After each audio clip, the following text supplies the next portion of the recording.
Hi, everyone. Welcome back to the latest episode of the EFL Magazine Business Podcast. This is Season 3, Episode 12. Today's guest is Adam Salkeld. Adam is a former TV producer with the BBC and worked on such shows as Panorama and The Money Programme. After leaving the BBC, he founded Digital Learning Associates with Stephen Haggard.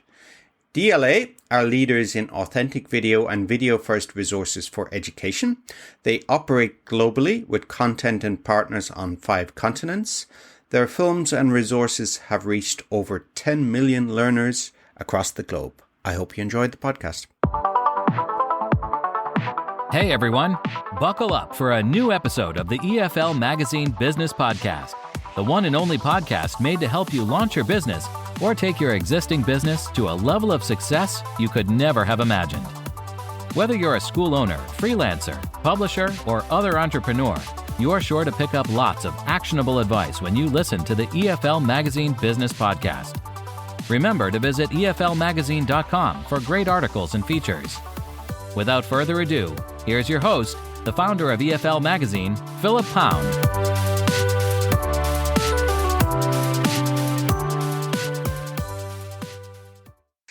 Welcome back, everybody, to the latest episode of the EFL Magazine Business Podcast. And I'm really delighted to have today our guest, Adam Salkeld. And Adam is I get my notes up here, the co-founder and director at Digital Learning Associates. Adam, how are you today?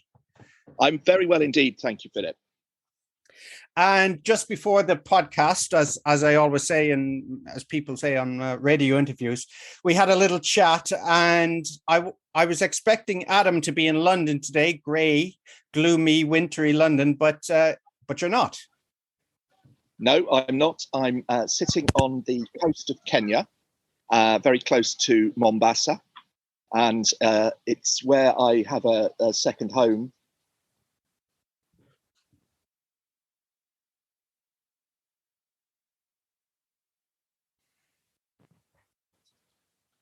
So remote working continues. Okay, so Mombasa, I'm completely unprepared for this, but Mombasa, the first I remember is my cousin in the Royal Navy, and he brought back a T-shirt from Mombasa. Was there like a Royal Navy presence in Mombasa at some stage? I'm sure there has been a long history of Royal Navy presence here. Mombasa is a very important port, and it's in an important strategic position on the Indian Ocean. So it's a big, thrusting, bustling, and very chaotic port city. I'm not actually in the city itself. I'm a bit further down the coast, so I can just gaze out over the beach and the palm trees rather than experience terrible traffic jams and pollution in Mombasa town itself. Okay. Well, when I said was there Royal Navy presence in Mombasa, of course, I was talking about 30 years ago, not like 50 years ago, 100 years ago. But another thing was Mombasa before the Suez Canal was built? There was a trade, wasn't there, down the Nile, and there was a link across land to Mombasa. Was that part of that trade? I don't know.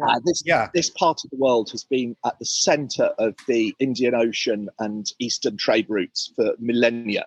I think the Egyptians were here, the Sumerians, the India, Africa seaways.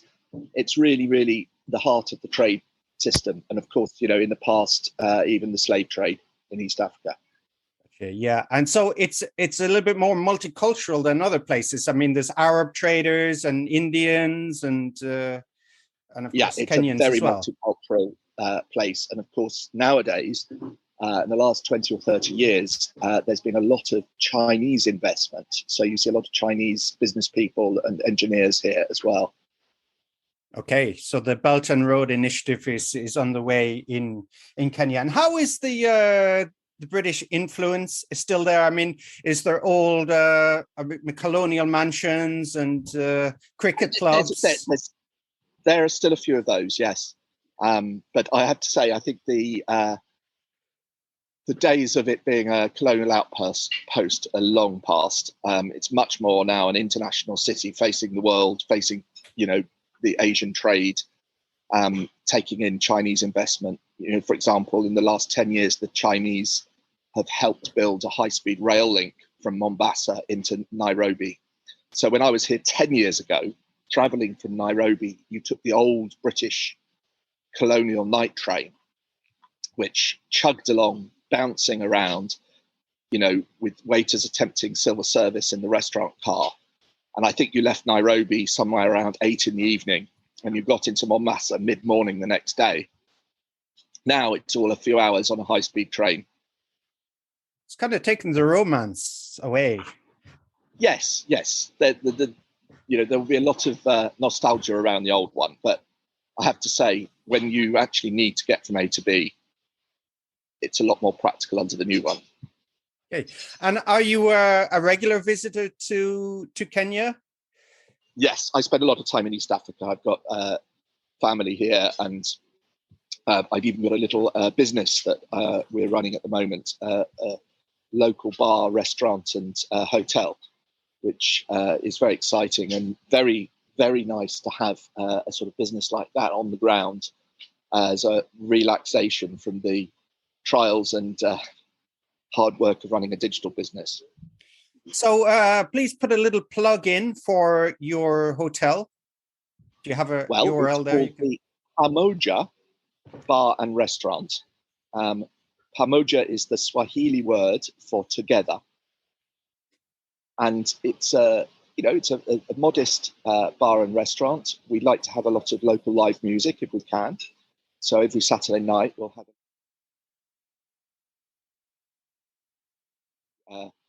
energetic, and they will keep people dancing till 4 or 5 in the morning, and that's great fun. Although I usually retire a bit earlier than that.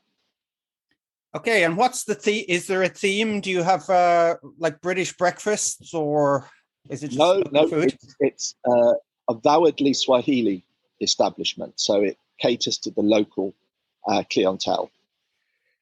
So if people are desperate for black puddings and roast beef, don't come to your place. They won't find them there. Oh, but we do great grilled chicken, grilled octopus, roast goat. Oh, fantastic. Roast goat is, I don't think I've ever eaten goat. Is it like mutton? Is it a little bit tough? It's a bit like the mutton, yes. And, number one meat here. Oh, really? Oh, wow. So you do probably some curry dishes with it, is it? And, they'll be curried or just grilled on the barbecue. Okay, so this is another initiative you've had. And how long, Adam, have you had this hotel? The bar has been open since the spring of 2021, so it's been operating for about 9 months. We've just had a very successful Christmas and New Year season,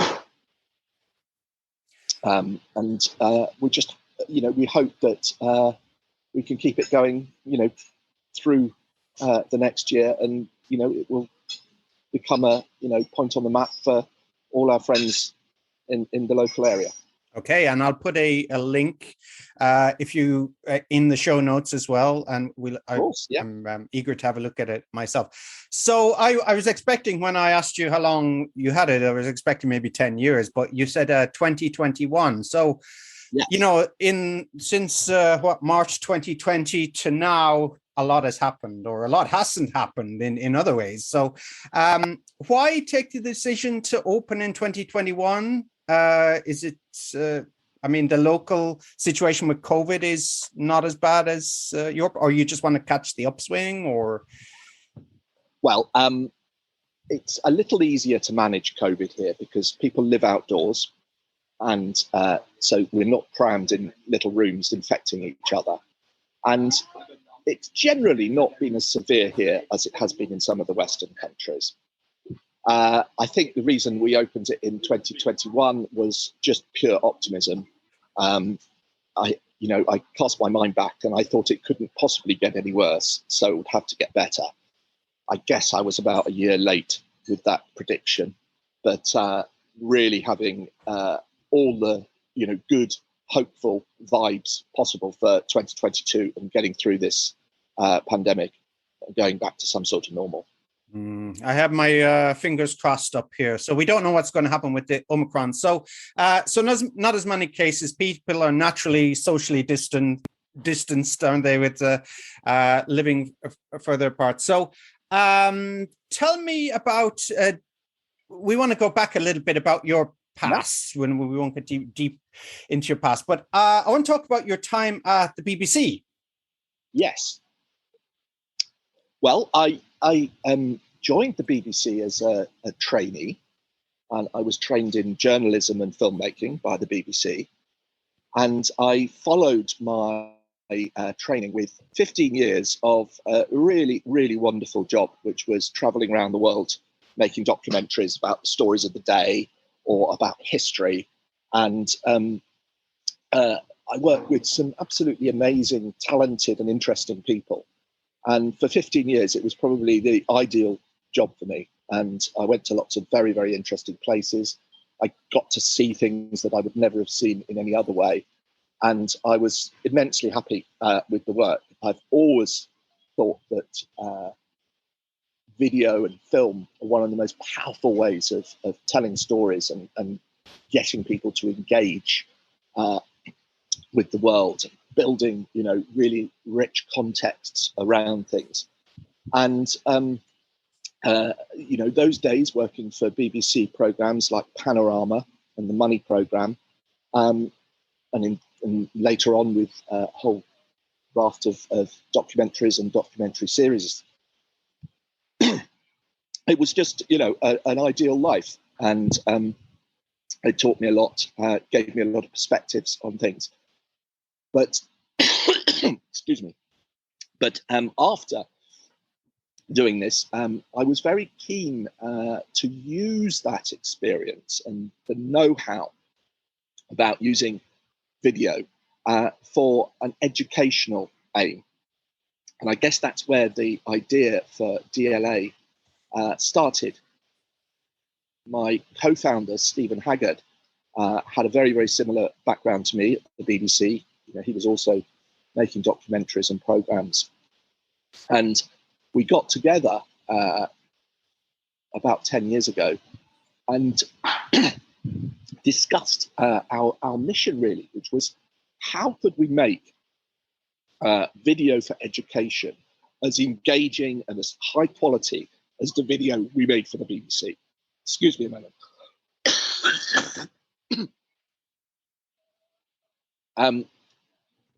We looked at what was called education video, and we thought this was some really rather sad and lower form of video communication that was weighed down by scripts written by teachers or experts and had lost the fundamental storytelling aspect of video that we thought was so powerful and strong.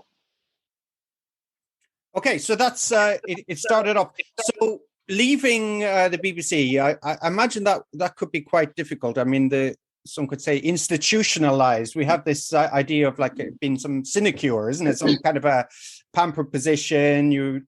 But you wanted to escape from that. I think escape might be putting it too strongly. Yeah. But I really felt that the time had come to set out and work outside the large, sometimes comforting, sometimes restricting structures of an organisation like the BBC. So what we've done with DLA has been to take the best of our BBC experience, but merge that with top pedagogy, thinking about how languages are learned, and thinking about how high quality video can be fitted into that. Okay, so you take your expertise from the BBC, you decided to put it into education. You saw that it wasn't being served by the videos there at the time. That was maybe 10 years ago. Is that right? Mm. Yeah, maybe 10 years ago. Yes. So tell me how you started out. Tell me about the beginnings of the company of Digital Learning Associates. Well, we spent a while working as consultants for other organizations that wanted to improve the quality of their video. So we were essentially working below the radar, And that involved working with some of the major global publishers who were producing English courses. But in 2018, we set out a new strategy, which was to create a library of video that could be used by anyone. Sorry, Philip. No problem. Have a drink of water there if you need. I don't know what's. It must be the. Let me start again.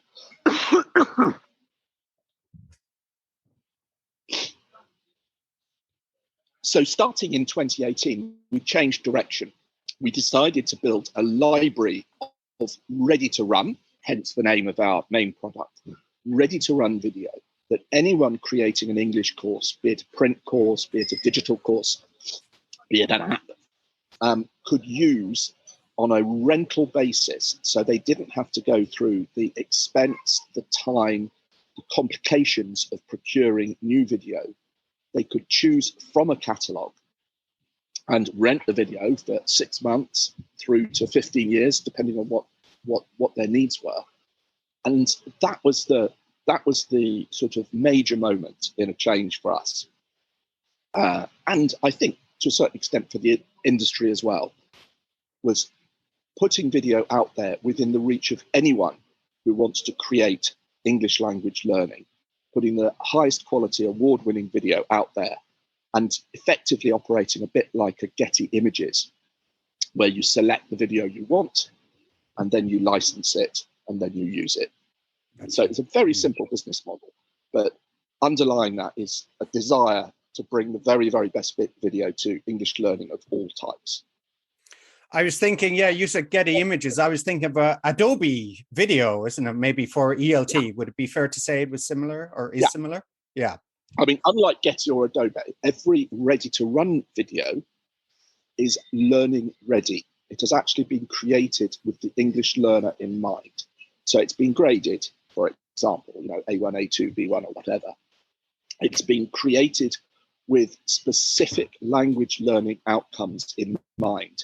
So you might be watching a video about a vegan cafe in Mexico, but you are also learning specific grammar points, specific vocabulary points, and being given natural English at a level that fits your progress in learning the language. Okay, so tell me a little bit about your passion for English language teaching, English language learning or language learning. Has this also always been a passion of yours?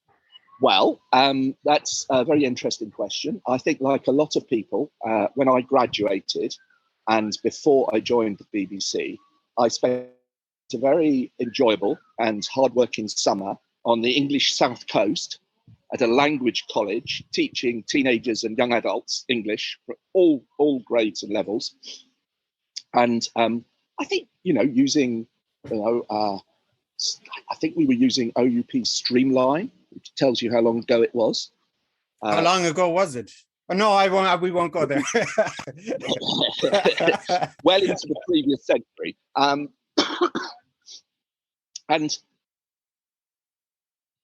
that I thought was a very, very valuable experience. And I could see how once you'd engaged a student and given a student a real sense of learning a language being fun, how much easier and how much more productive the process was.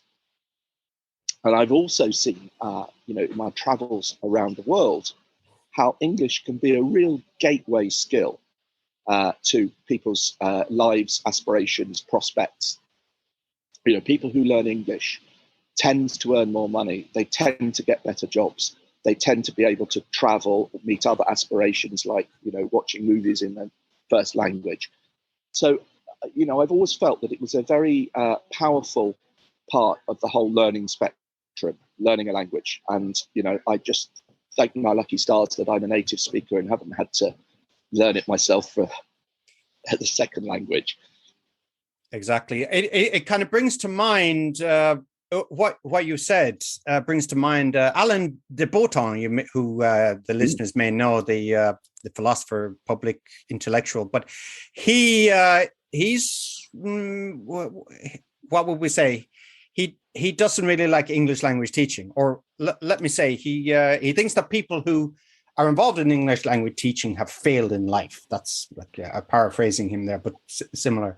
And so it's very much what you're saying is English language teaching changes people's lives. It gives them, they can, as a lot of learners like to say, expand your horizons. Not right. That's an overworn idiom, but it chances for travel, promotion, business, etc. So you would completely blow that out of the water. I would absolutely agree with that. And the thing to remember is that English is increasingly becoming a lingua franca. It's not necessarily a language spoken, by two native English speakers to each other. It's a language spoken by someone whose first language, was Hindi, and another person whose first language was Mandarin. It's a communication tool for the 21st century. And I can't emphasize enough how important being able to, teach that is. And, our little part in DLA, using our Ready to Run, is to try and use our videos to engage, inspire, progress people's English, get them accustomed to all the different accents in global English now, get them used to thinking about English in terms of context of other subjects. So, English in itself is a tool. English in all its wide and varied forms, is now just a part of the global culture that we live in. How would you describe that? I'm not quite sure of the terminology. Is it global English, decentering English? What's the best way to describe that? Global English, definitely. It's something we take a lot of care when creating our catalogue, so that you don't just hear, as you might have done in the old days, somebody with a nice Oxford accent or somebody with a nice Harvard accent talking fairly perfect native English. We bring in English speakers from all over the world, and some of our most powerful and successful videos are those where the speakers are actually non-native. We see one of the roles of video as acclimatizing people to the great, rich variety of Englishes that are spoken. Not just this is someone playing cricket and speaking in a Southern English accent. Okay, so we'll just go back a little bit. This is fascinating, Adam. I just want to go back to your business model a little bit. We talked about maybe Getty Images, Adobe. So if someone wants to purchase a video, let's say length of time, or is it length of clip, type of clip? Is there different pricing structures? How does that work? The way we price it is per video. Most of our videos are around 3 minutes long. So within that 3 minutes, you have a complete story with, some natural English, with some learning points embedded. And somebody wanting to use a video of ours can take 1 or 100 of those 3 minute videos, and they can license them from 1 year, less if they want, up to 10 or 15 years. We tried to make the whole process as simple and painless as possible for people who are creating courses. I mean, if you're creating a new digital course in English, you've got thousands of things to worry about. You've got your technology, you've got your marketing, you've got your learning design. We try to take the worry of acquiring video away from you, so you can concentrate on creating a great learning experience for your users.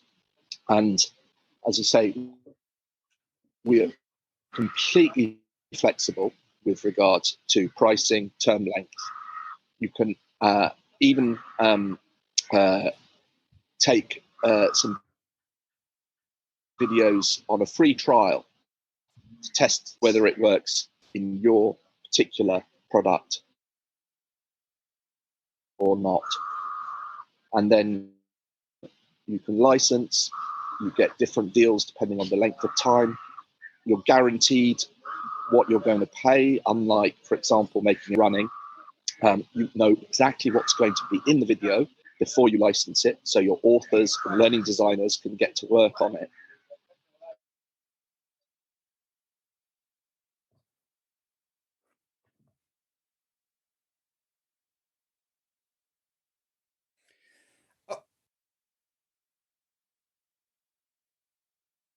Oh yeah, sorry. There's a little bit of a delay, I think there. Yeah, it's buffering a little bit. You're frozen. Yeah.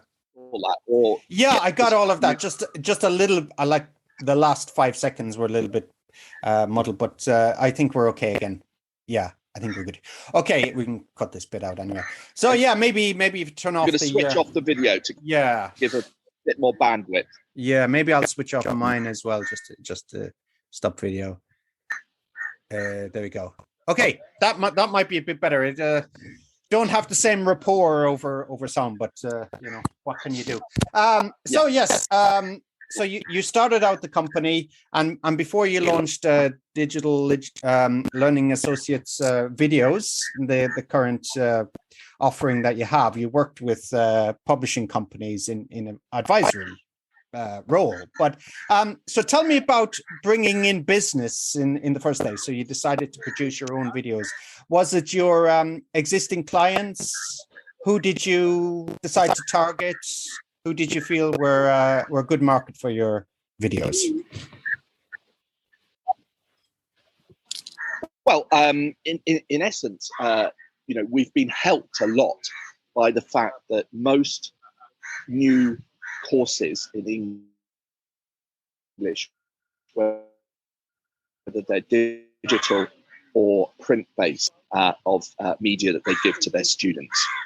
And so we had no problem at all, really, in convincing people from the big global players, the publishers that we all know about, through to smaller, more startup type operations, that the business model was good for them. On the whole, it has been very, very successful. We've got a huge amount of repeat customers. We've expanded into most of the major chains and players, and we work with clients from really all over the world.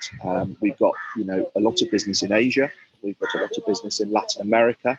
We've got a lot of business in Europe. And increasingly, we are moving into the big markets of India and China, who again, both have enormous appetite for learning English. So on the whole, we're very, very pleased with the take-up. Ready to Run, our video catalogue, has been in operation since 2018. In 2019, we won the British Council Elton for learner innovation. Last year, in 2021, we were commended in the Eltons for equality, diversity and inclusion. So we're getting noticed around, and we're certainly getting a lot of repeat business. Okay, and I'll put a link to that in the show notes as well. I just wanted to go back. It seems everything has gone very smoothly, and you've been on an upward trajectory from the beginning. But is there anything from your early days in Digital Learning Associates that you would have done differently? That some mistakes that you've made? Well, I mean, we all love to go back and reset the clock and make up for some of our mistakes. But on the whole, I think we're very pleased with the way things have gone. We're now facing the next challenge, which is an intensive period of growth. We are just closing an investment round, so we have investors now to keep happy, and they'll want to see year-on-year growth. We are expanding the catalogue quite considerably. By late spring this year, 2022, we should have completed the first phase of our new primary and young learners catalogue. We're also working very hard to think of new ways of incorporating video into some of the more advanced digital learning developments, for example, AI, and how video can actually enhance the experience of more learner tailored, adaptive resources.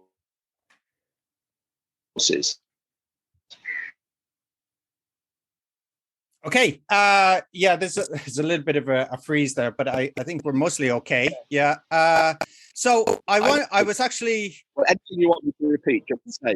No, I think it's fine. It's just that the last bit got garbled. So I was trying to make a few notes there, but because I don't know, the ink has frozen in every pen I have here. It's these cold rooms in Japan. They're not, yeah, they're not centrally heated. But yeah, I wanted to go back about.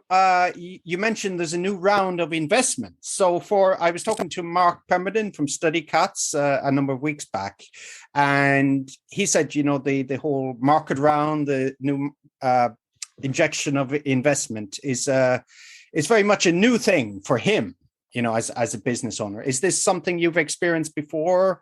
How has the process been? What are the challenges?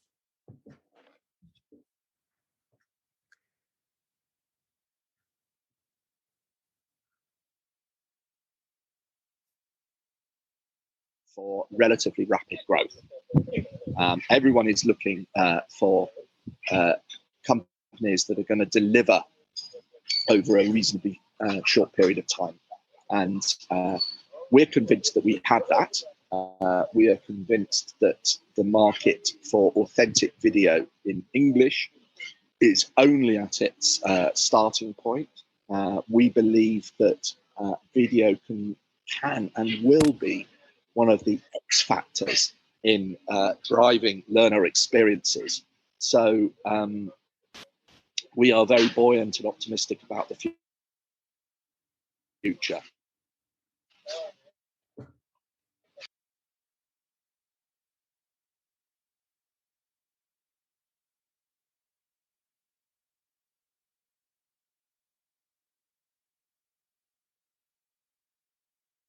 Experience, making the learner experience as rich, engaging, and inspiring as possible.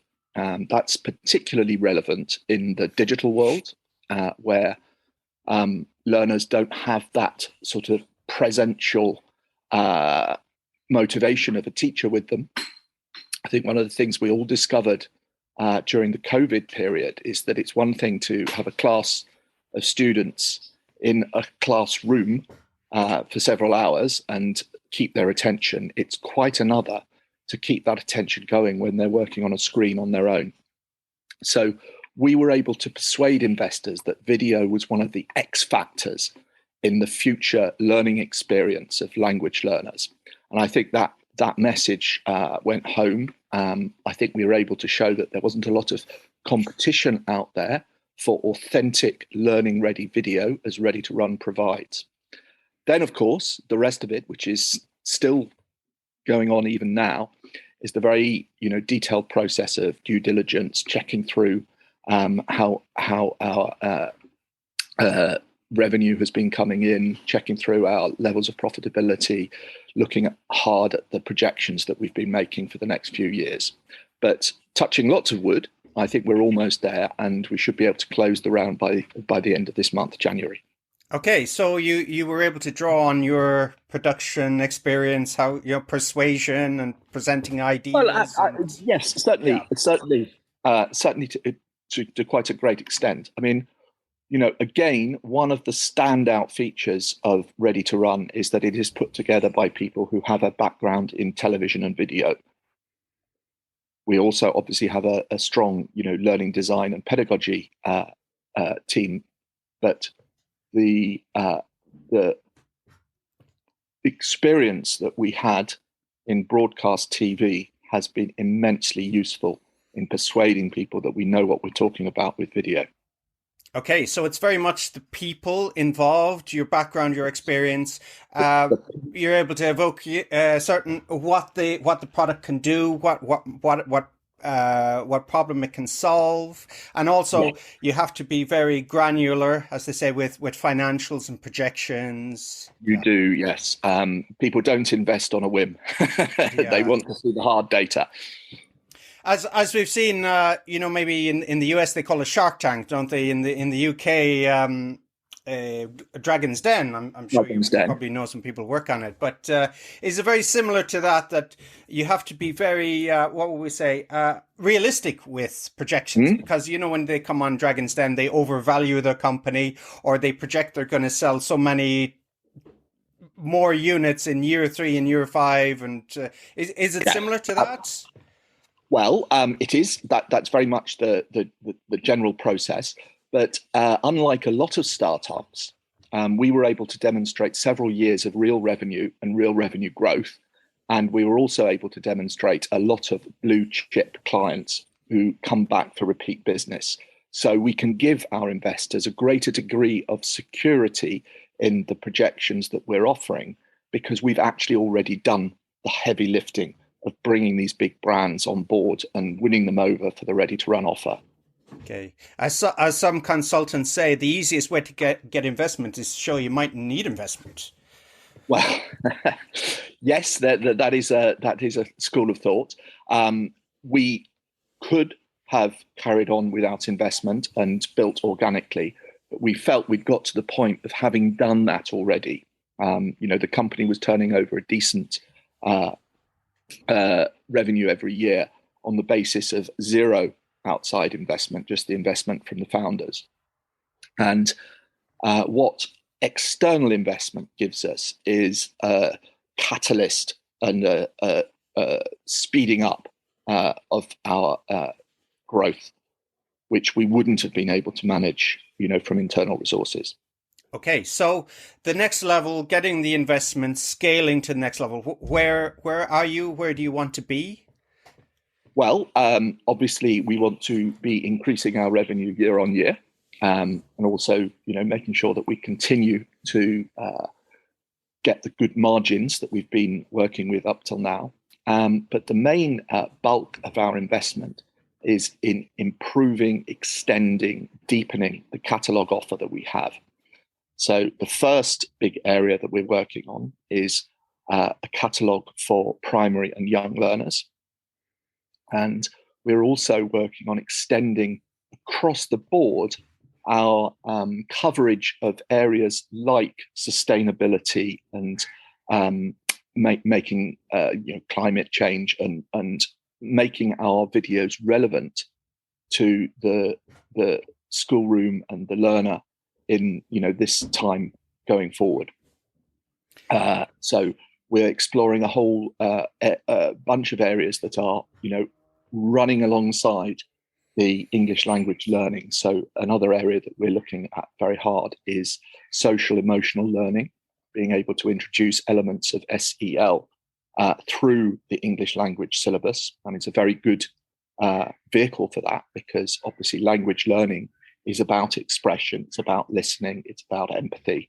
And we are seeing a lot of demand for elements of SEL within the English language syllabus.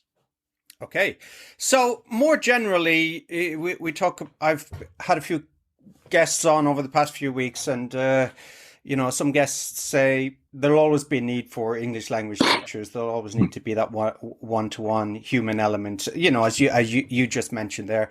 Some people have what are we saying? They're foretelling the end of English language teaching, for example. So they say that AI is going to take over, and we're all going to be redundant in 10, 20 years. Similar to maybe drivers or truck drivers.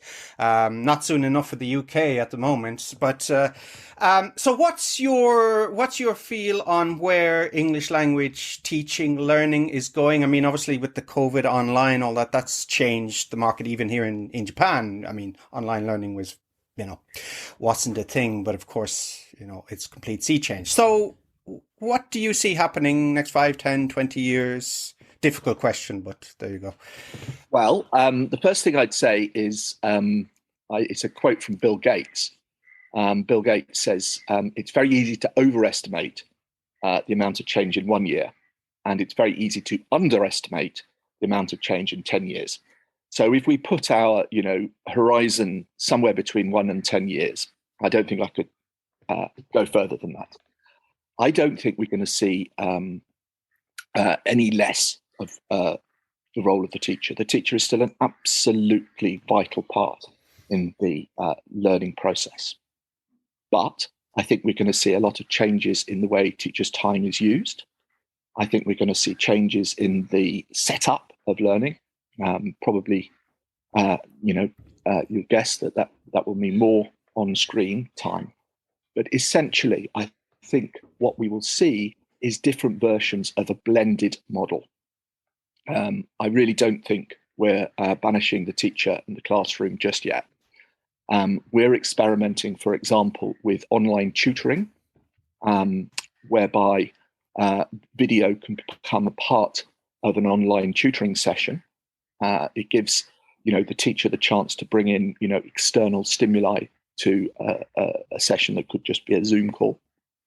And it allows for teachers, for example, to work with more than one student at a time.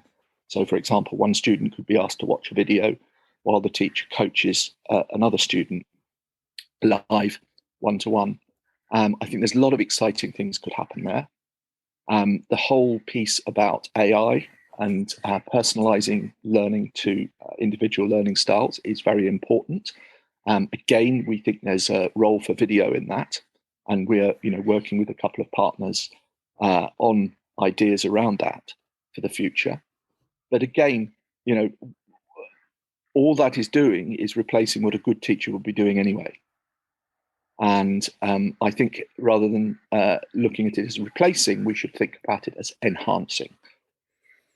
Okay, so feel free to plug as much of your product here, but how can what you offer help teachers in schools? Well, from a business point of view, let's say. From a business point of view, we don't sell directly to teachers. We will, however, sell to schools.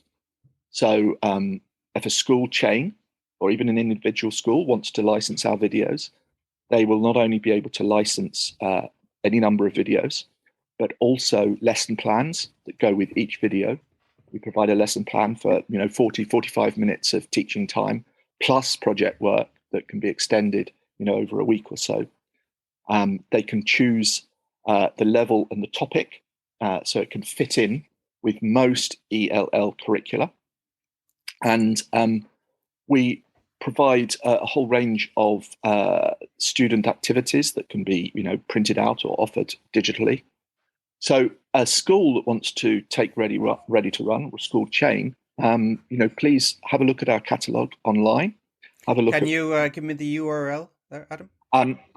Can I send it to you, because it's not a simple one? Sure, I'll put it in the show notes anyway. Yeah. I'll send that to you, and I can send lots of other collateral. But it's not just schools that we sell to. We sell to publishers. We sell to digital operators.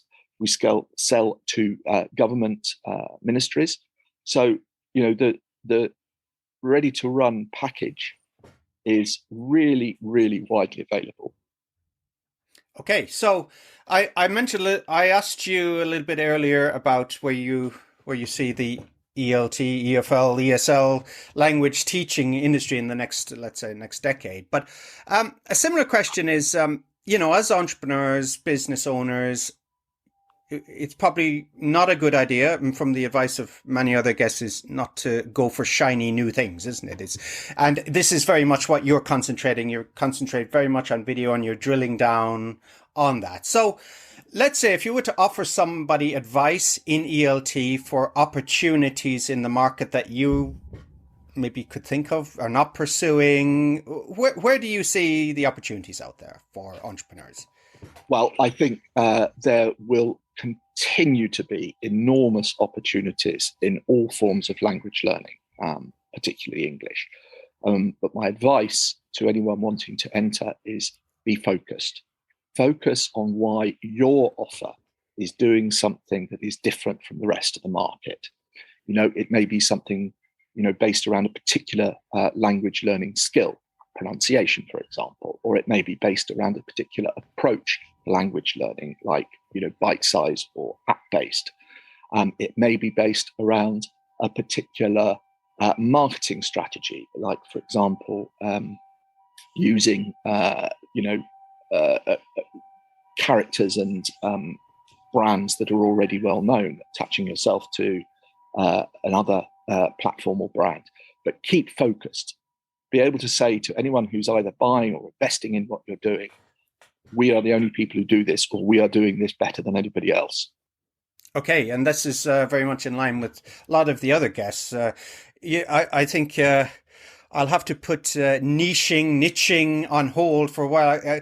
I think for the first 4 or 5 podcasts, we talked about imposter syndrome, and I was like, we just can't talk about this anymore. Everybody talks. We're talking about this, but niching is definitely something we've talked a lot about on the podcast. Some of the ideas from other guests is, as you say, concentrate. Let's say on pronunciation, concentrate on vocab learning.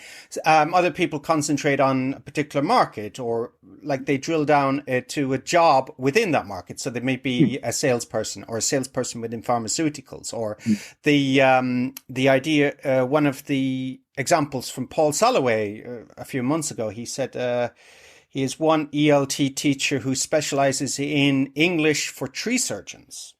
So, wow. That's super niche, isn't it? But James Liu, a few weeks ago, he said, and I think Leah Sparrow, who I interviewed as well, is that sometimes the danger is to niche down too much. And, it's maybe you go down and then you come up a little bit more, and organically you find. I think it's better to go down to a very fine point of focus and then build on that. Because when you've done that, you find out what you're good at, what your USP is, why people want to use you. And then as you grow and take in a slightly wider focus, you know what your strengths are. Okay, exactly. So you've heard it here, everybody, from Adam as well. So niche down, but not too much. Keep a happy medium with the niching. So if people want to work with you, Adam, is there any opportunities for entrepreneurs and partnerships? What kind of people do you want to work with? In terms of partnerships, yes, absolutely.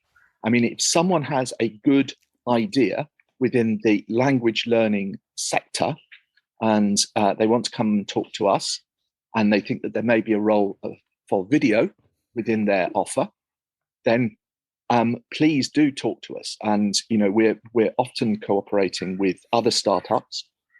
For example, we'll offer trial licenses. So if you've got a great idea that you think needs video, we'll give you a trial license for 3 or 6 months. You can actually try out your product concept, your tech development, your marketing with real video, not just placeholders. You can actually use our video.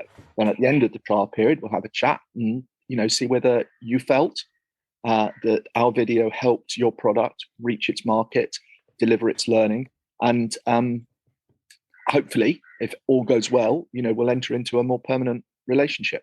So that's one way of working with us. Obviously, we also, recruit and hire all the time.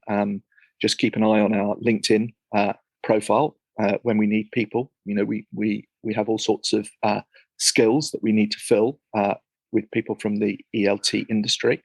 We need writers, we need editors, we need video editors, we need producers all the time. We're lucky to have, absolutely fantastic range of talent already on our books, but that doesn't mean we're not looking for more. Okay. And Adam, what's the best way to get in contact with you? Through LinkedIn or through LinkedIn, or I'll share my email with you after this. You can, I'm always happy to receive emails from people. Okay, we'll put that in the show notes as well. So you heard it here, and tell me a little bit more about your social media profile, yours and your company's. So you're on Twitter. I saw. Actually, to tell the truth, LinkedIn is our main place in social media. You can usually check out on our LinkedIn profile, the latest work we're doing, videos that we've made. So that's where I'd send people first. Okay, so, and it's Digital Learning Associates. .com. I'm glad I got that. There's a pause there. I thought I'd made a mistake. No, but again, I'll share the LinkedIn profile with you. Okay, great. So thanks again, Adam, for agreeing to do the podcast for everybody here. It may sound a little bit different. There was a crow yesterday, a monkey, and there was a few gremlins as well. There were a few gremlins. In fact, in some ways we were blessed yesterday, because shortly after we broke up, there was the most enormous kerfuffle where I was, because a couple of dogs and 3 or 4 monkeys decided to have an altercation, which became very loud and very heated on both sides. And then, to make matters even worse, a young Maasai warrior came with a catapult, which he started firing at the monkeys to get them to go away. And that caused even more noise. So we'd have had to take a pause anyway, just to let this strange commotion die down. Wow. That's not something you get here in Tokyo, a Maasai warrior breaking up a fight among monkeys and dogs. So, Adam, thanks again. Philip, thank you very much. It was a pleasure. Thanks for listening to the EFL Magazine Business Podcast with Philip Pound. For more great advice and resources, check out eflmagazine.com. If you found this podcast helpful, be sure to subscribe so you never miss an episode. See you next time.